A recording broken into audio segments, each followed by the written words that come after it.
I want to share with you in this video a really extraordinarily powerful truth that, if you understand, will add happiness, contentment, enthusiasm, joy, a sense of wonder in your day-to-day life. This is the reason some people can see beauty in so many things, whereas the majority just go through a grey existence. So here is that aphorism, that is the truth. You and I can only experience the world to the extent that you can name it. I'll say it again.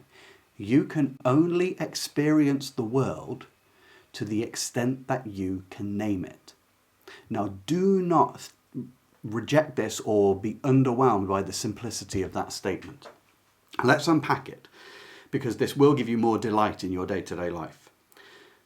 We have names for things, don't we? We have hundreds, thousands of words in our vocabulary for naming things. Now, obvious ones: ceiling, floor, door, window, carpet, table, chair, camera, YouTube, speaker, whatever it may be. Now, these words, do you know what they do? They help us navigate the world, obviously, but they do it by a specific means. Words help the mind to notice things more carefully and to appreciate how you interact with them. For instance, try and mentally redesign your house without using the words window, door, or floor. Okay? Now, you can still see images, but redesigning without the word prevents the mind from bringing an image up specifically to hold it, to weigh it, to consider it. And that gets more important as you start weighing ideas or using your imagination to plan. We notice things better when we can name them. Now, of course, a door and a wall, it doesn't mean to say we notice they're there because we've got a name. Because if you were going to walk into a wall, you would see it whether there's a name or not. However, follow me here. In life, you and I miss so much of the world that is around us. I mean, so much. And it's wonderful, but we don't see it. Do you know why? It's because we don't have names for it. We don't know the names for something. We may see something, but we don't notice it. I'm going to give you an example of this. Play along with me. Imagine you are standing on a hill that's overlooking a beach and the sea and whatever. Or maybe you're on the beach and you can see the sea coming in.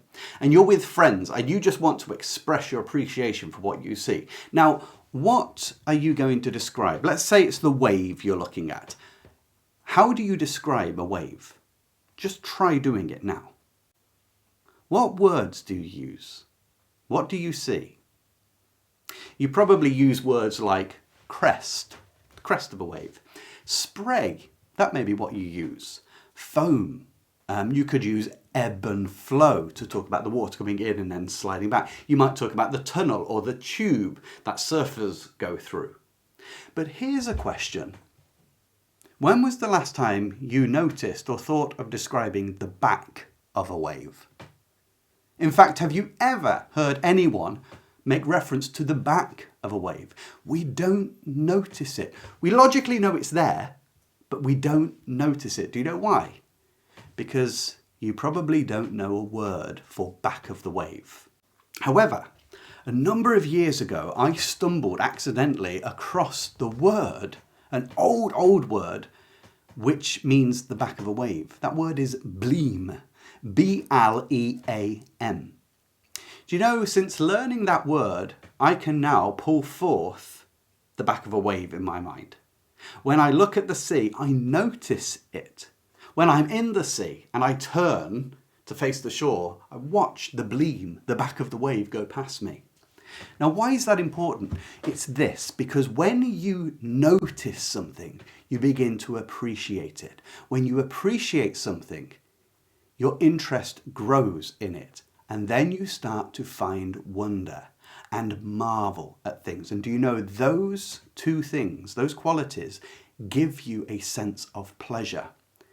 It sits deeper in us than just physical stimulus. And it gives the mind pleasure.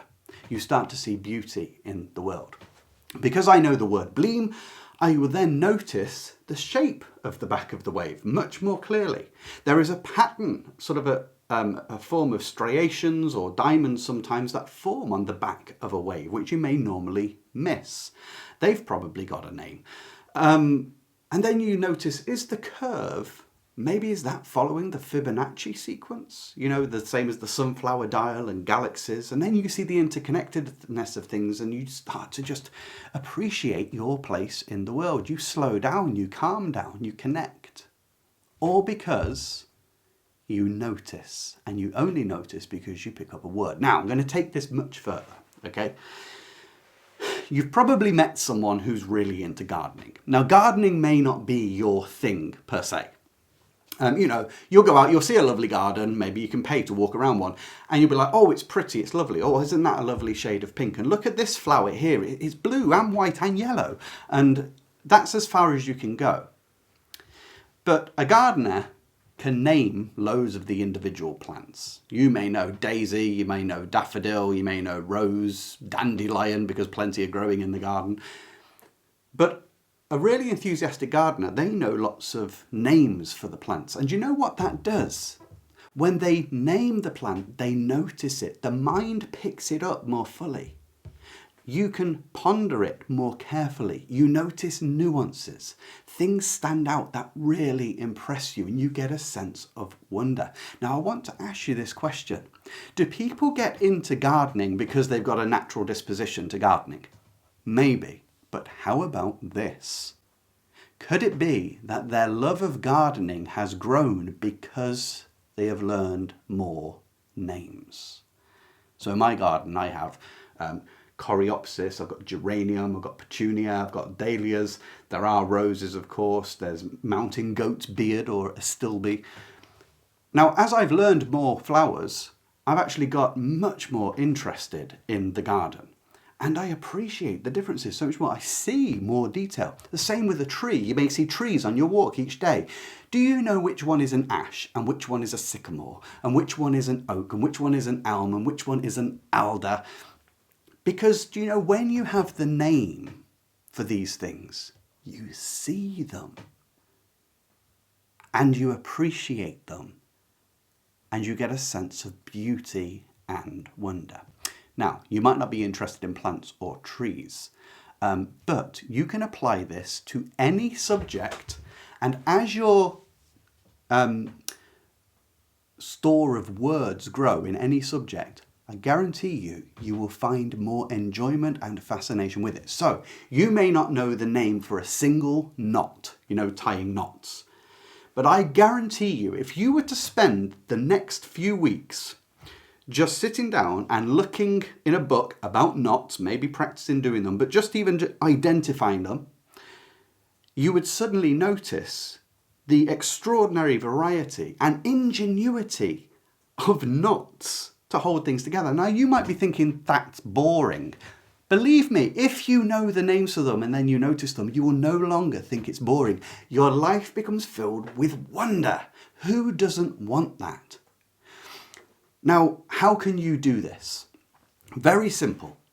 In your day-to-day life, I'm not saying go and look up something obscure and esoteric. I'm talking your day-to-day life. Where do you walk? When you drive and get to work, is there a distance you have to trundle along? Is there a regular pathway that you take when you go shopping in town? Whatever it might be.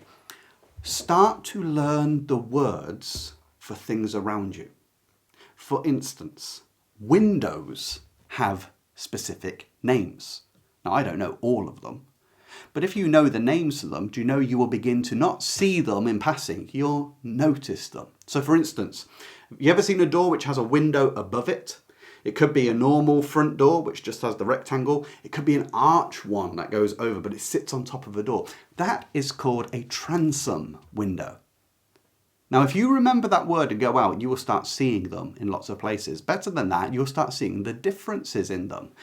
And it just adds a little bit of existence that people made those, that they were thought about.